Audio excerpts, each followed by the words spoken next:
వాక్చాతుర్యం అందరికీ నప్పేది కాదు. చాలా మంది ఏళ్ల తరబడి దశాబ్దాలుగా ప్రజా ప్రతినిధులుగా గెలిచినప్పటికీ చాలా మందికి మాట్లాడడం, ప్రసంగాలు చేయడం చేత కాదు. కొందరు అనర్గళంగా మాట్లాడగలిగితే మరికొందరు తడబడుతూ పొంతనలేని ప్రసంగాలు చేస్తుంటారు. తాజాగా ఓ ఎంపీ చేసిన ప్రసంగం సోషల్ మీడియాలో వైరల్ గా మారింది.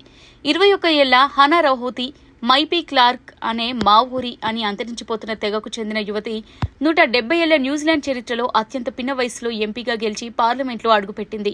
ఈ సందర్భంగా ఆమె పార్లమెంట్లో తొలిసారిగా ప్రసంగిస్తూ అక్కడి వారిలో గూస్ బంప్స్ తెప్పించింది.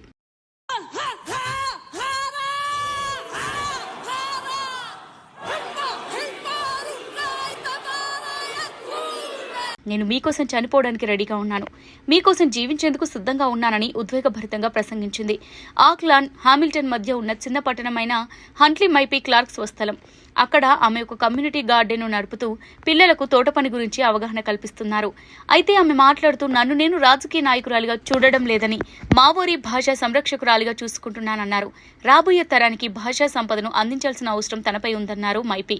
పార్లమెంట్లోకి వెళ్లే ముందు కొంతమంది నాకు సలహాలు ఇచ్చారని, అక్కడ జరిగే వ్యవహారాలను ఏవి వ్యక్తిగతంగా తీసుకోకూడదని చెప్పారన్నారు. కానీ నేను పర్సనల్ గా తీసుకోకుండా ఉండలేకపోతున్నానని, నేను విజయం సాధించిన 2 వారాల్లోనే ఈ ప్రభుత్వం నాపై దాడి చేసిందన్నారు. ఇప్పుడు నా ప్రసంగం చూస్తున్న ప్రతి ఒక్కరికి నేనేంటో, ఎవరి కోసం పోరాడుతున్నానో అర్థమవుతుందని ఆమె తన ప్రసంగాన్ని ముగించారు. దీంతో ఈ వీడియో చూసిన నెటిజన్లంతా మరో కాంతారా చూసినట్టుగా అనిపిస్తుందని, ఆ స్థాయిలో మాట్లాడిందంటూ ప్రశంసలు కురిపిస్తున్నారు. అంతేకాక కాంతారా సినిమాలోని వారాహ రూపం పాటను గుర్తు చేసుకుంటున్నారు.